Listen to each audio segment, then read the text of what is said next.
வருவாய் தருணம் இதுவே அழைக்கிறாரே அல்ல ஆண்டவர் இயேசுவண்டை.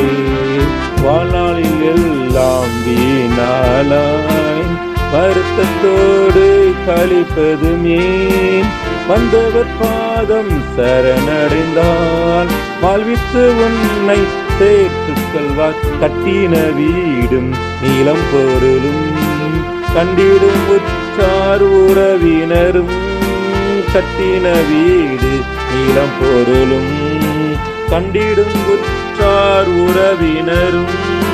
கூடுவிட்டு உன் ஆவி போனால் கூட உன்னோடு வருவதில்லை.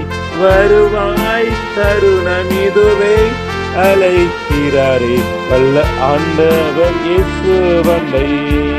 வருவாய் தருணம் இதுவே அழைக்கிறாரே வல்ல ஆண்டவர் இயேசுவண்டை.